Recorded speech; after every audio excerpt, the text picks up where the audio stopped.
Okay, so here we are. We are going to go over the type tool. Now, you wonder why I didn't start this sooner. Well, we're here. So you can always pick and choose which lesson you want to do in Photoshop. It's not always linear. You can just go ahead and go right to the type tool, to the fill tool, to the clone tool, whatever you want. It's all about freedom, right? All right, so let's go ahead and talk about the type tool. Now the type tool is located, well, right around here. I mean, it's kind of hard to pinpoint, but it's about an inch up, okay? And it is always represented by the letter T.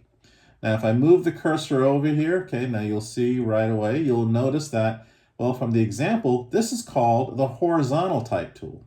And there's horizontal, let me just go ahead and zoom in a little bit more. There's horizontal, vertical type mask, and then there is the horizontal type mask. We're only going to focus on the first two for this lesson. In the later lesson, we'll go ahead and talk about the vertical and the horizontal. A little too much for now, but what we're mostly interested in is the horizontal type tool, and that's what we're going to discuss right now. So go ahead and click on the T for the type tool, and you'll notice on the very top, the options bar, the very first drop down you'll see is basically, well, that's your list of system fonts. And what I mean by system fonts is that it is located in your system. In other words, it's only going to display the fonts that your computer has. Some computers have a lot, others, well, a billion, okay? So it all depends on what kind of computer system you have and what kind of fonts. Of course, you can always download more fonts. You can always purchase more fonts, whatever makes things easiest for you. So now every font has a different style. So of course, let's go ahead and select the ever so familiar Arial. Okay, now if I select Arial, you'll notice that if I click on the style, which is the next drop down, I've got regular, italic, bold, bold, italic. Okay, simple enough. But if I was to choose another font, like say Noteworthy, one of my favorite fonts, I only get two kind of styles, light and bold. So it is font specific. The styles are font specific. Alrighty, this one controls the size. As you can see, it says right here 289.5. Down here it says 72. That's the max you can go with a drop down, but you can go much bigger than that, as I will demonstrate. This drop down here, we're not going to focus too much on. This is basically, again, it only works on some fonts.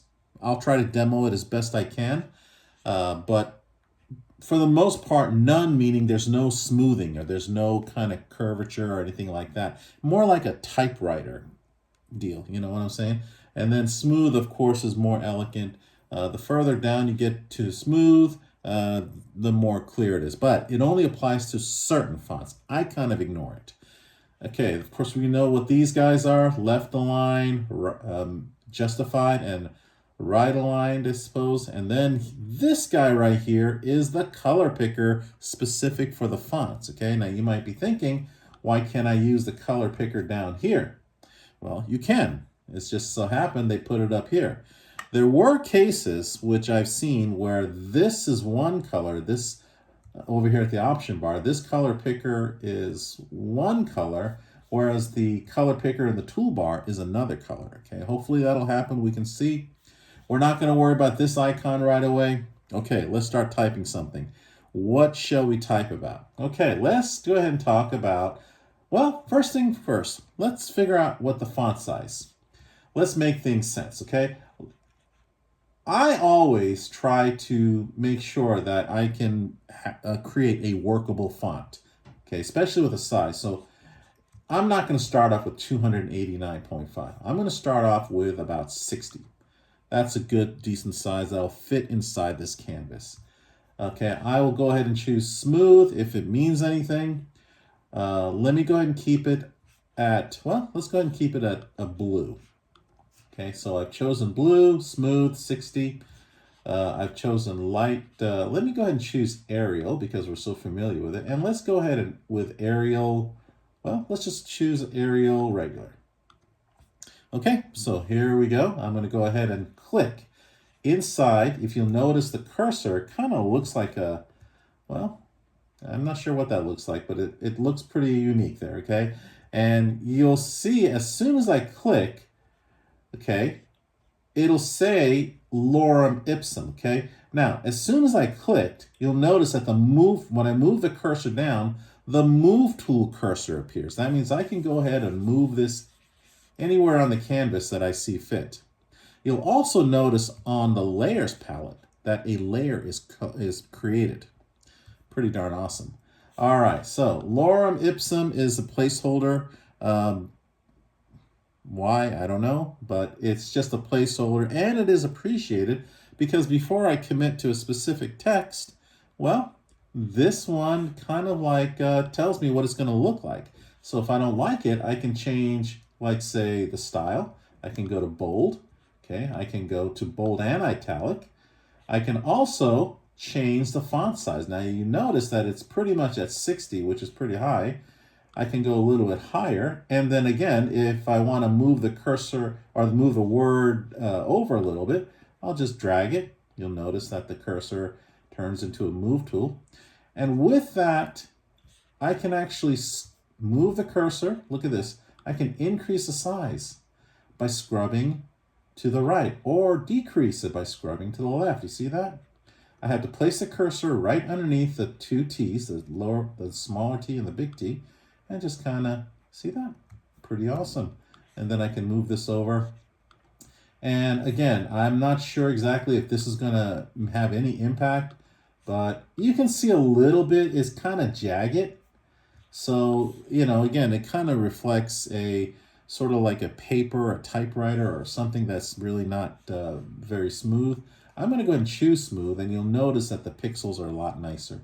All right, of course, there's left, right justified. I chose the middle. And of course, the color picker, if I highlight the entire text, I will go ahead and choose red, or I can choose green. Before I commit, it kind of shows me what it's all about. I can press OK. All right, let's go ahead and try again. Now, one thing is that if I wanted to create a new set of words, I normally click on the marquee tool. Why? Because now this word here, lorem ipsum, is, well, let's come up with a better word. Okay, let's do that. You are awesome. How's that? You are awesome. You guys are. Okay, so there we go. Okay, so there we have. Do that. Now, if I wanted to create a whole new word, you might think, okay, I can press return and I will type something. Yes, we are awesome. Okay, I'm not kidding.